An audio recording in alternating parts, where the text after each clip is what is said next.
football season's over. The Kansas City Chiefs won the Super Bowl.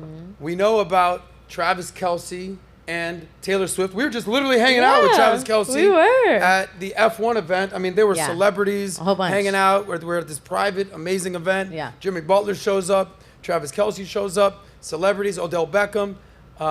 It was awesome. Rappers galore. Yeah. I'm like, what? Travis, how you doing, Travis? Boom. Yeah. So, but the most famous Kansas City Chief right now is not Travis Kelce. It is not even Patrick Mahomes, their Pro Bowl MVP quarterback. It's their freaking kicker, Harrison Butker. And he's going super viral for saying comments that a few decades ago would have been very normal. So I want you lovely ladies and gentlemen to weigh in on what you think of these comments. So we talked about earlier, men lead, women follow. You got to find the right guy to submit to. You got to find the right guy to lead you. I want you to see if this is the type of guy you would want leading your relationship, and if you agree with these comments or if you're offended by these comments.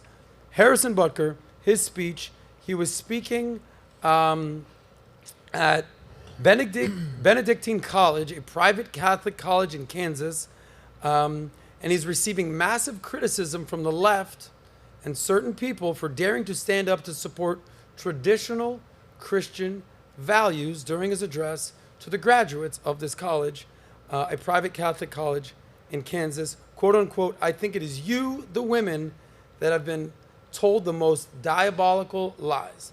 Do we have that clip? Some of you may go on to lead successful careers in the world, but I would venture to guess that the majority of you are most excited about your marriage and the children you will bring into this world. In a controversial commencement speech at Benedictine College over the weekend, three-time Super Bowl champion Harrison Butker railing against everything from President Biden to Pride Month to IVF and speaking directly to the women in the audience. I can tell you that my beautiful wife, Isabel, would be the first to say that her life truly started when she began living her vocation as a wife. Butker also criticizing gay rights when telling the students to take pride in their school. Not the deadly sin sort of pride that has an entire month dedicated to it. And had a message for the men. Be unapologetic in your masculinity, fighting against the cultural emasculation of men.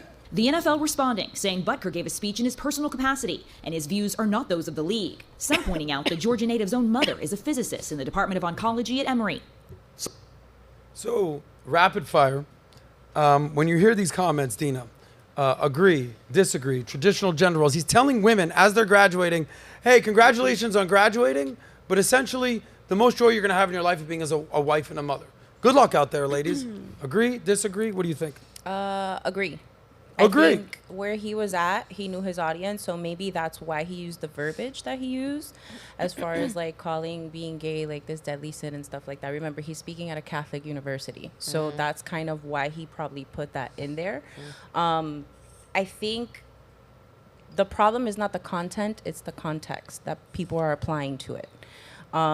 He never once said, women, you can't do anything else. He never once said, you can't be a boss. He never said, oh, all my wife does is she's a wife. He never said, you know, you can't be whatever you want to be. All he said was the most important thing that you will do in this world is your marriage and your family. And I agree with that. And I'm divorced.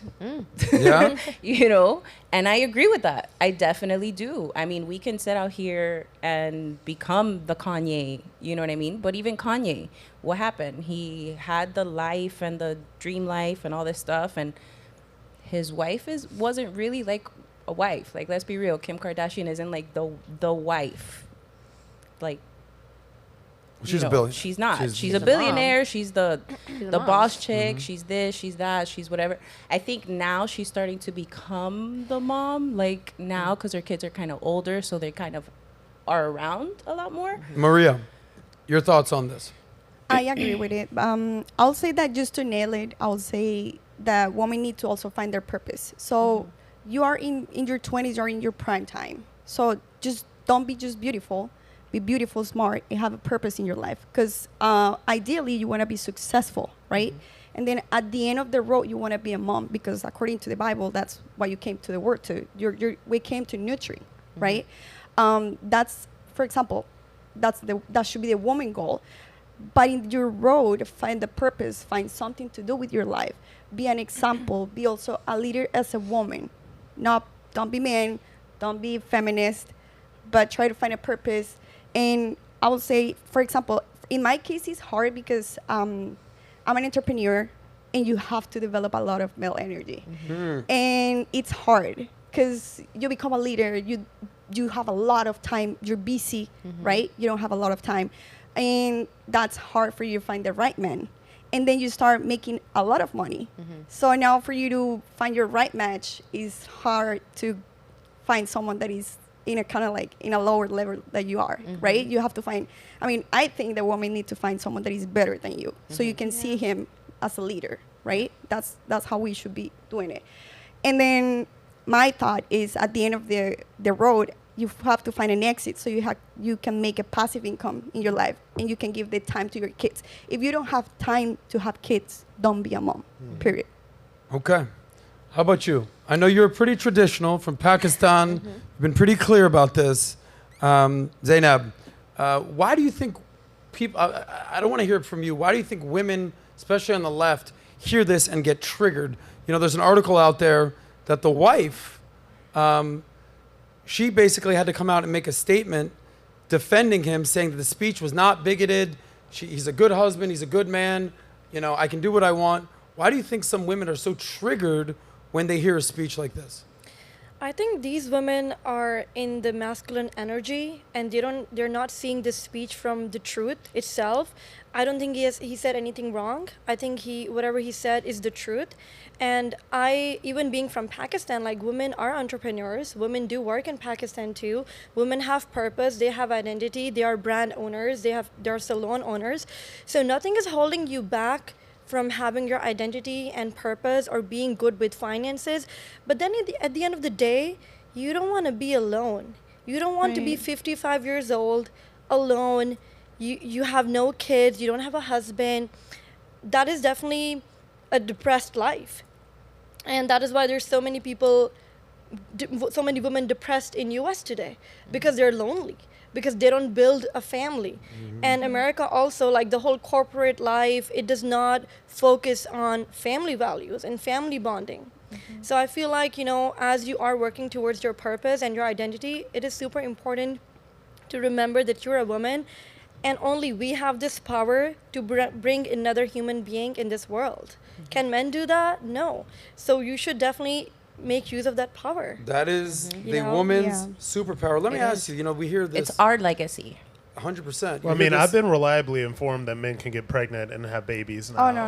We got a couple buddies that are pregnant right now. Forget about it. Forget it. But I actually have a question for you. You know, we've seen, you know, in the news, this clash of civilizations, East versus West. And at the heart of it is how women are treated. You know, I'm all about equilibrium, finding a balance, right? Because in the West, there's been this boss babe, female empowerment movement. You can do everything a man could do, make your money, get your money, all that. All right, so then what happens is you end up doing this Chelsea Handler lifestyle. You never get married, you never have kids. You're focused on the money. You end up taking antidepressants. You end up like Chelsea Handler, chugging vodka and hanging out with your dildo all day. And just, you know, reminiscing about the good old days when you were hot in 20, now you're not so hot in 50. But, you know, so that's one complete extreme. But hey, I do what I want to do, but you're all alone. Okay. On the other extreme, you know, there's a lot of women in the East that aren't treated as equal as men. Yes, there's family values. And I agree that in the West, there should be more of a focus on family values. But, you know, we see what's going on like in countries like Afghanistan or in Iran. We saw that the Iranian president just died over the weekend. In 2022, there was the whole protest about the hijabs and the headdress. It's like, you know, in Saudi Arabia, women just were able to drive, respect to them. But women are second-class citizens in a lot of countries, especially in the Middle East. So what's the happy medium in your perspective? So I will say that I do support limits and boundaries. I don't think that freedom is really good for any person, not just for women. I do feel like when you have principles and values, you're more prone to being successful.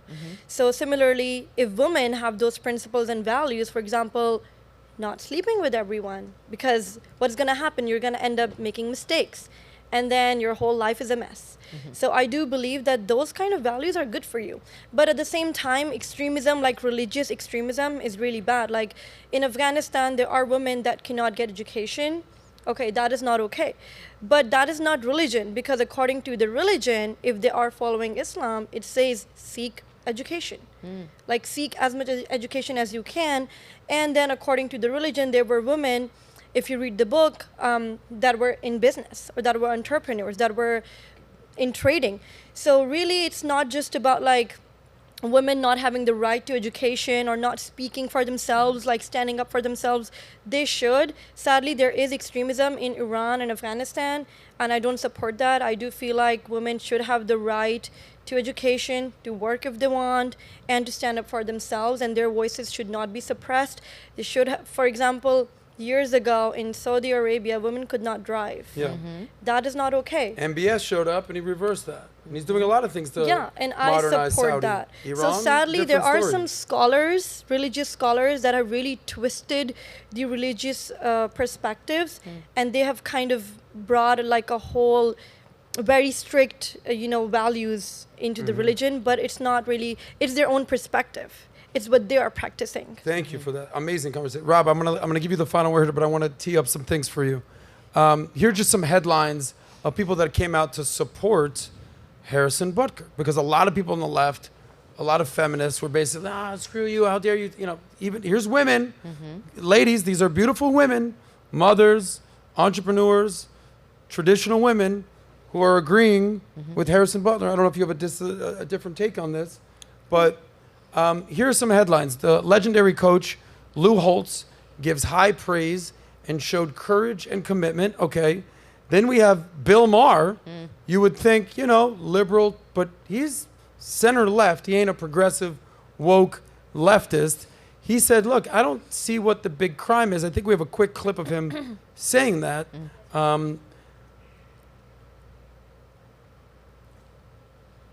Some of you may go on to lead successful careers in the world. Okay, that seems fairly modern. But I would venture to guess that the majority of you are most excited about your marriage and the children you will bring into this world. I don't see what the big crime is. I really don't. And I think this is part of the problem people have with the left, is that lots of people in this country are like this. Like he's saying. Yeah, so he basically saying he loves marriage, he loves kids, and now he's history's greatest monster. And you know what the final conclusion of this, before I give the final word to Rob on this segment? You know what? Nobody knew who this guy was. There's literally hundreds of more famous NFL players, okay? He is now not in the top 100, not in the top 50, not in the top 10, number 3 best-selling jersey in all of the NFL. So his merch is now, quote-unquote, one of the most popular on NFL Shop after his controversial speech, and it's the number 3 jersey. Do you have that? Wow. Okay. There it is. He's out there. So make some sense of why people just want some traditional sense of values, and why even women agree with him, basically saying, women, go get married, have kids. Well, I think that we're just in a point in society where we have had one side of the aisle or one take on things just being shoved down our throats and bashed in our face over and over and over and over and over again for the better part of 15 years at this point. So when people see a more traditional message, they rally behind it. And I think that he is becoming successful because there's an audience out there that wants to hear messaging like this. And the response from the left towards the speech was predictable. Did I like everything that he had to say in the speech? No, but you know what? That's why we live in America and not North Korea. People can say what they want to say. And I think that to your point earlier, we're on the tail end of cancel culture. And conservatives, right-leaning people, whatever you want to call it, now they are voting with their wallets, okay? They are supporting these people that come out, say the things that they want to hear or align with the beliefs that they have. And they're going to say, okay, well, the left isn't going to do this, the left isn't going to do that. We will support him. We will buy his jersey. We will make him ours because this is somebody that aligns with what we believe and isn't afraid to go out there and say it. And if you align with what I believe, you can go follow at Can't Cancel Rob Smith on YouTube and on Apple Podcasts, iHeartPodcasts, or wherever you get we'll have plenty your of time podcasts. to promote that again. But here's what I'll tell you. In the NBA, there was one guy, a black guy, that wouldn't take a knee and do the social justice thing. Jonathan Isaac, He's not an all-star. He's not even a famous guy. Jersey started being a top seller. But I want to hone in on what you disagreed with because we have a new candidate. See if we can get that story ready. This candidate who's actually been on the show. What did you disagree with? Because I actually want to have that conversation. Oh, well, I think this, as a gay guy who sort of has a large conservative fan base, leans on the right side of the aisle, whatever, I've seen this shift in sort of the acceptance of gays and lesbians in America, but particularly on the right. Like, I've seen it shift super hard to the right over the past couple of years because, like I said, the pride stuff has been shoved down everybody's throat. Yep. Right. From kids' TV to the schools to everything. And I think that there's a backlash of sorts against the whole LGBTQIA agenda. And I think that the vast majority of regular gays and lesbians are kind of wrapped up in something that really doesn't have anything to do with us anymore because it's very much trans, very much Q, very much, I feel like this gender on Tuesdays and on Wednesdays. I feel like a lot of that nonsense that doesn't really have much to do with gays and lesbians. And so he mentioned, not the pride as in the biblical sin, but the pride as in pride in your country or whatever. And so like I see something like that as it's not something that I disagree with primarily, but I see it as a function of the backlash that a lot of gays and lesbians are kind of seeing right now. Like the far left LGBTQ stuff has nothing to do with the vast majority of us, but we're being wrapped into this. I say this all the time, this alphabet soup that the L's, the G's, the B's, the T's, the I's, the A's, the this, you're that. It's like, dude, I'm just a gay dude. Yeah. And has nothing Douglas to do with Murray me. talks about it so eloquently. Dave Rubin, also a good friend of mine, he's like, yeah, I'm just a gay guy. I'm not a trans this person that. Dave Chappelle, when he did the joke about the gays in the car and the gay's the driver and the lesbian and then the trans, you're holding up the whole trip, the tranny thing. Yeah. Whoa. If you like that one, click right here to watch the full SOSCAST. And don't forget to subscribe to the channel.